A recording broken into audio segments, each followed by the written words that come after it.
ഒടുവിൽ അൽ വാലിദ് bin Khalid bin Talal രാജകുമാരൻ നീണ്ട ഉറക്കത്തിൽ നിന്ന് മരണത്തിൻ്റെ ആഴങ്ങളിലേക്ക് മറഞ്ഞു.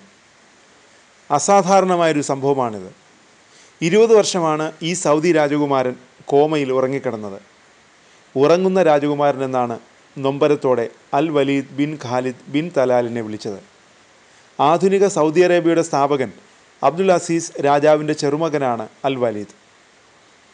15 വയസ്സുള്ളപ്പോഴായിരുന്നു വലീദിൻ്റെ ജീവിതം കീഴ്മേൽ മറിച്ച അപകടം. UK സൈനിക കോളേജിൽ വിദ്യാർത്ഥിയായിരുന്നു വലീദ്. 2025 വാഹനാപകടത്തിൽ വലീദിൻ്റെ തലച്ചോറിന് ഗുരുതര ക്ഷതമേറ്റത്.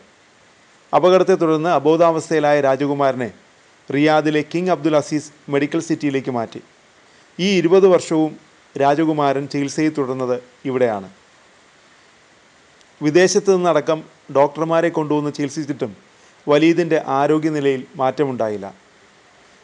ഇടയ്ക്കിടെ വിരലുകൾ ചലിപ്പിച്ചതൊക്കെ കുടുംബത്തിന് പ്രതീക്ഷ നൽകി. അങ്ങനെയാണ് ചികിത്സ തുടർന്നത്.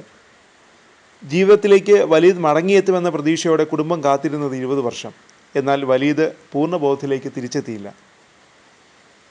മകനെ വെന്റിലേറ്ററിൽ നിന്ന് മാറ്റാൻ പിതാവ് അമീർ ഖാലിദ് ബിൻ തലാൽ സമ്മതിച്ചില്ല. ജീവനെടുക്കാൻ ദൈവത്തിന് മാത്രമേ അവകാശമുള്ളൂ എന്ന നിലപാടിലായിരുന്നു അദ്ദേഹം. ഇപ്പോൾ 36-ാം വയസ്സിൽ നീണ്ട ഉറക്കം അവസാനിപ്പിച്ച് രാജകുമാരൻ നിത്യതയിൽ ലയിച്ചിരിക്കുന്നു. മകൻ്റെ വിവരം പിതാവാണ് ലോകത്തെ അറിയിച്ചത്.